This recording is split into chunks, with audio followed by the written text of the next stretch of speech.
ईश्वर की योजना।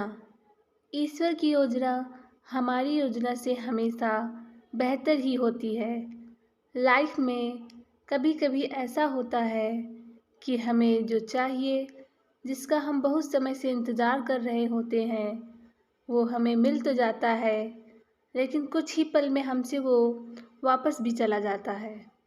हमारे हाथ से वो सारे मौके चले जाते हैं जो हमें बहुत समय के इंतज़ार के बाद मिले होते हैं। ऐसी स्थिति में हम ईश्वर को कोसने लगते हैं। हम ईश्वर से कहने लगते हैं कि आपने मेरे साथ ऐसा क्यों किया।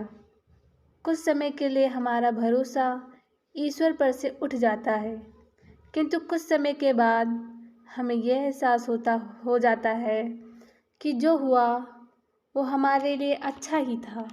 ईश्वर की योजना हमसे अच्छी होती है।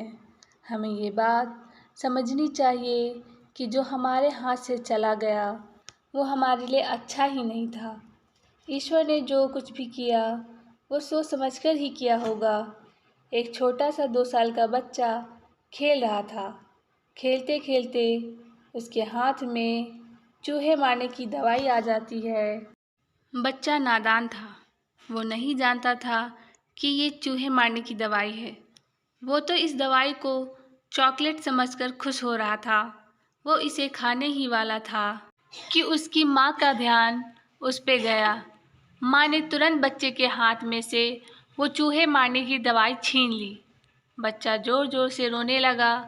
बच्चे के रोने के बावजूद भी माँ ने उसकी एक नहीं सुनी और वो दवाई उसने कहीं पे छिपा दी, क्योंकि बच्चा नहीं जानता था कि ये चॉकलेट नहीं, चूहे मारने की दवाई है।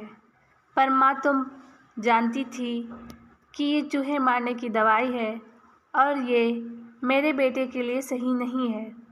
बच्चे को कुछ पल खुशी देने के लिए माँ उसे वो दवाई नहीं दे सकती थी, क्योंकि वो उसके लिए हानिकारक थी। वैसे ही जब हमारी ज़िंदगी में हमें कुछ ऐसा मिले जो हमें कुछ पल की खुशी दे और फिर वो वापस चला जाए, तो हमें निराश नहीं होना चाहिए। तभी हमें यही सोचना चाहिए कि हमें जो मिला था वो हमारे लिए अच्छा नहीं था। इस चूहे मारने की दवाई जैसा ही था।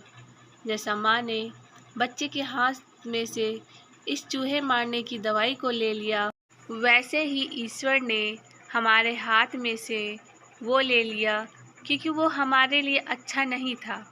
कभी कभी हमें सही और गलत का फ़र्क इस नादान बच्चे की तरह पता नहीं चलता है, पर जैसे माँ को तो पता था, वैसे ईश्वर को सब पता होता है।